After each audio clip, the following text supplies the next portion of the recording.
हम ऐसा स्वराज्य चाहते हैं जिसमें सैकड़ों लोग रोटी के अभाव में न मरे, किसानों द्वारा उत्पन्न किया गया अन्न उनसे छीनकर विदेश न भेजा जाए, जनता वस्त्रों के लिए अन्यों पर निर्भर न हो, स्वराज्य में लोगों के सम्मान की रक्षा स्वेच्छा से हो, स्वदेशी जनता का स्वाभाविक धर्म हो, कार्य की भाषा स्वदेशी हो, शिक्षा का माध्यम स्वदेशी हो, भेदभाव के बिना समान रूप से जन स्वतंत्रता की रक्षा हो, संस्कृति और जीवन मूल्य सदा ही उच्च स्थान पर रहें, जन उपभोग की वस्तुओं के मूल्य नियंत्रित हों, स्वराज्य में प्रत्येक नागरिक को न्याय सुलभ हो, न्याय खर्चीला भी न हो, अधिकारियों और कर्मचारियों के वेतन में आकाश पाताल का अंतर न हो, स्वयं देशवासियों की कर्तव्य निष्ठा द्वारा ही राष्ट्र हर ओर से आत्मनिर्भर, सुरक्षित और सुदृढ़ हो तथा देश का अंतर्राष्ट्रीय स्तर पर सम्मान हो। साम्राज्यवादी सत्ता से स्वाधीनता के द्वार पर खड़े देश के भविष्य के संदर्भ में सरदार वल्लभ भाई पटेल के ये स्पष्ट विचार थे। इसमें उनकी कल्पना के स्वाधीन भारत का स्पष्ट चित्र था। इसमें समस्त देशवासियों की किसी भी प्रकार के भेदभाव के बिना आत्मनिर्भरता की कामना थी, स्वदेशीकरण था और हर रूप में राष्ट्रीय मूल्यों तथा संस्कृति का आदर था। अपने पास उपलब्ध संसाधनों और देशवासियों के परिश्रम से राष्ट्र का निर्माण था। सभी आम और खास के लिए समानता, स्वतंत्रता, न्याय और अधिकारों की सुनिश्चितता थी। इससे भी आगे बढ़कर भारतवासियों के लिए विश्व धरातल पर सम्मानजनक स्थिति को प्राप्त करना था। संक्षेप में हर रूप में आत्मनिर्भर, विकसित और सबल भारत का निर्माण करना था। सबल और सक्षम भारत का निर्माण स्वयं भारतवासी अस्पृश्यता, जातिवाद और क्षेत्रवाद की संकीर्ण भावना से बाहर निकलकर और मिलकर करें और उस पर स्वयं हिंदुस्तानी गर्व करें तथा सारा विश्व जिसका सम्मान करे। सक्षम और सबल भारत अंतर्राष्ट्रीय स्तर पर अपना योग्य स्थान बनाए, विश्व व्यवस्था में अपनी अग्रणी भूमिका का निर्वहन करे और विश्व कल्याणार्थ योगदान दे।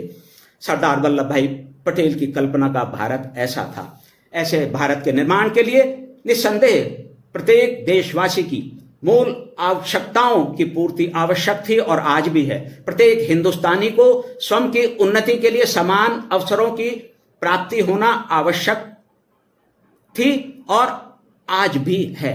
मूल आवश्यकताओं की पूर्ति के बिना और समान अवसरों की प्राप्ति के अभाव में कोई भी वंचित नागरिक देश की समृद्धि, प्रतिष्ठा और एकता के निर्माण के लिए योगदान नहीं कर सकता। देश के गौरव, आत्मनिर्भरता और अखंडता की अक्षुण्णता के लिए अपरिहार्य भूमिका का चाहकर भी निर्वहन करने में सक्षम नहीं हो सकता। भारत एक कृषि प्रधान देश है, ग्रामों का देश है। अभी भी देश में लगभग 35 करोड़ लोग, अधिकांश रूप से ग्रामीण जन और किसान, गरीबी रेखा के नीचे हैं। कृषि आज तक भी देश की अर्थव्यवस्था की धुरी है। फिर भी हजारों किसान प्रतिवर्ष आत्महत्याएं करते हैं क्योंकि प्राकृतिक आपदाओं से होने वाली क्षति की पूर्ति नहीं हो पाती। फसलों की विफलता के बाद वैकल्पिक साधनों की अनुपलब्धता है। किसानों पर ऋण का दबाव होता है, उन्हें भारी मानसिक तनाव रहता है। ऐसी स्थिति में वे बुरी आदतों के शिकार हो जाते हैं, वे मृत्यु को गले लगाते हैं। देश की स्वाधीनता के 78 वर्षों के बाद भी फसलों के उचित दाम न मिलना, किसानों का घाटे में रहना और कुल मिलाकर कृषि कार्य का उनके लिए वरदान नहीं अपितु कई बार अभिशाप बन जाना होता है। वर्ष 2001 और 2014 ईस्वी के मध्य के सरकारी आंकड़ों को देखें तो पता चलेगा कि इस अवधि में 2 लाख से भी अधिक किसानों ने आत्महत्याएं की हैं। यह वास्तव में उन किसानों के संबंध में दुखद, दुर्भाग्यपूर्ण और लज्जाजनक है जो सरदार पटेल के लिए देश की आत्मा थे और आज तक भी हैं। ऐसे में उनकी स्थिति क्या है, इसके विस्तार में जाने की आवश्यकता नहीं है। तो भी यह निश्चित रूप से हम कह सकते हैं कि ऐसे लोगों का जीवन अभावग्रस्त है। ऐसे लोगों की प्रतिदिन आय अत्यधिक न्यून है। इतनी कम आय में उनके जीवन का स्तर क्या होगा, हम भली भांति इसका अनुमान लगा सकते हैं। देश में करोड़ों जन अन्य समस्याओं से ग्रस्त हैं। स्वास्थ्य, चिकित्सा, शिक्षा, आवास आदि के साथ ही न्याय, सुलभता उनके सामने चुनौतियों के रूप में है। यह स्थिति स्पष्ट स्वाधीनता के अमृतकाल में भी न्यूना अधिक हमारे सामने है। सरदार वल्लभ भाई पटेल की कल्पना के स्वराज्य के संबंध में जो, जैसा कि हम अनेक बार उल्लेख कर चुके हैं, स्वयं एक बेजोड़ किसान नेता थे, ग्रामीण भारत का स्वर थे और संगठित भारत के निर्माता थे।